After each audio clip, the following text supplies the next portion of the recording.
Wikepedia channel. I hope you're all staying safe and well. And we're going over to Netflix today, yes, to look at a 8-episode spy adventure series created by Alexi Hawley. Yes, we're going to have a look at something called The Recruit. Please, if you are new to the channel, push that subscribe button, push the bell notifications. If you're already subscribed and you've already pushed all the buttons, tell you what, push that other button. Give us a thumbs up. It'd be great to have it. Give us that like if you can. Make an old film and TV watcher very happy. I do film reviews, TV drama reviews, streaming reviews like this series on Netflix, and lots of stuff, information vlogs as well. So it'd be great to have you on board and spread the word and let me know your comments. Always let me know if about this or about anything you want to talk about. Just let me know what you're thinking about film and TV. Right, yes, The Recruit. So Alexi Hawley put this together. Yeah, there are vibes of a recent Amazon series, but we'll talk about that later. How's it doing? What do people like it? Before I tell you a little bit more about it. Well, the Rotten Tomatoes audience, 86% positivity, so that's good. That looks good. Internet Movie Database, the other site we look at, 7.5 out of 10 with a 91% positivity. So it all looks very good, doesn't it? But what's got the public excited or certainly interested? Well, it's about fledgling lawyer Owen Hendricks, who's just started working for the CIA. Yes, it's another one of those things. As his life turned upside down when he encounters an asset who demands exoneration from the agency. Once she tries to expose her long-term relationship with the agency, he becomes entangled in convoluted international politics.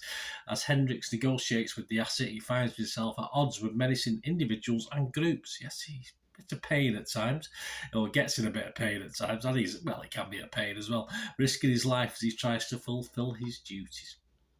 And this was released on Netflix on December the 16th. All these comments and those scores I've just mentioned there are as at the 20th of December 2022 at 2 p.m. UK time. This stars Noah Centineo as Owen Hendricks, the main guy. Got Laura Haddocks in this, Artie Mann, Colton Dunn, Fidel Stewart, Daniel Quincy, Anoa, Christian Brune, Vondit Curtis Hall. It's nice to see someone from the old superstore in there as well. I've not seen him in very much. You may have done if you're outside of the UK. Certainly here in the UK, I've not seen him in too much. But it was nice to see an old superstore staple guy in this one.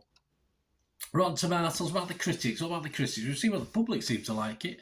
Rotten Tomatoes critics are quite happy as well. 70% approval rating, an average rating of 7.1 out of 10. That's based on 23 critics. Let's have a look at some of the critics themselves, what they said. There's some not so happy. Angie Han thinks it's pretty thin on characters. Hollywood Reporter she said, whatever cutting satire or righteous anger the Recruit might have to offer is badly diluted over 8 bloated hours. It's not 8 hours, it's 50 minutes or so. Lost amid paper-thin characters, flimsy twists, and a wishy-washy tone. She didn't like it. We go over to the Variety. Daniel Didario. He isn't gripped either in this. He said it's a show that ought to grip viewers, but instead drifts away as it unfolds. Yeah, I don't know. I would disagree with both those. But let's have the positives, because there are positives. It's got a good score. From the Wall Street Journal, Mr. John Anderson is far easier on it than our other two critics. He said, stylish, smart and energetic. The Recruit is involving but fairly plain spoken. Unlike series that generate technical and political gibberish until one's mind clouds over, what happens over the 8 episodes remains easy to follow. Yep.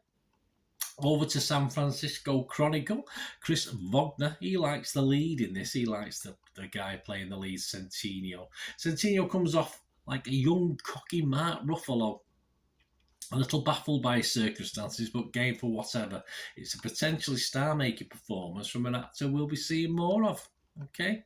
Metacritic, the other critics say, yeah, they're not quite as enamoured as Rotten Tomatoes, only 59 out of 100, so just below that magical 60, but it was 60 when 12 critics had left the review, but now we've got 13 critics, it's dropped a little bit.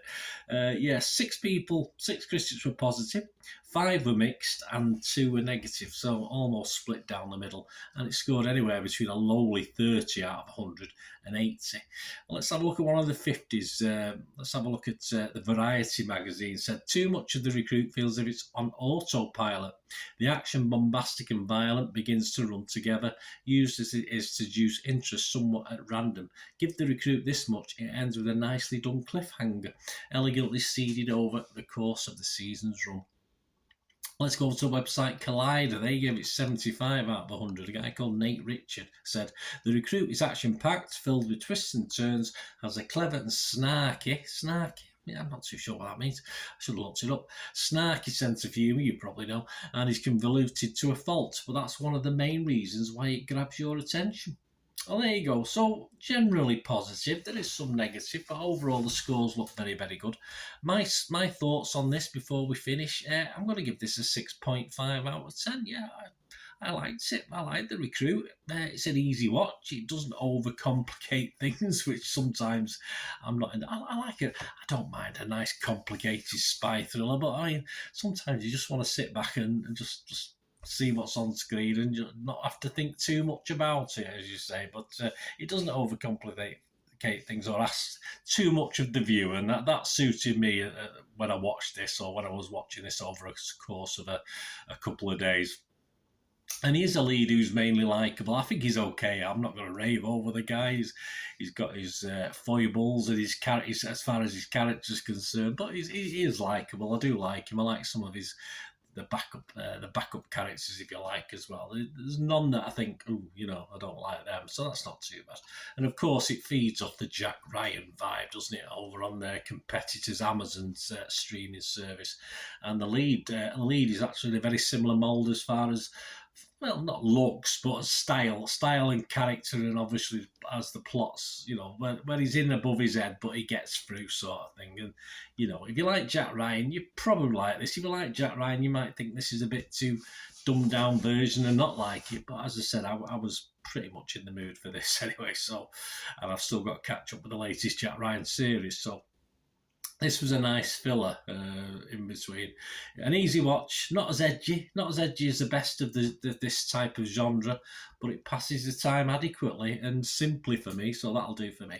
Let me know what you think, guys. Anyway, if you get to watch this, it'd be great to hear from you. Thanks for watching. Please, until we meet again, and let us know your comments as well. Until we meet again, please stay safe, everyone. Bye for now.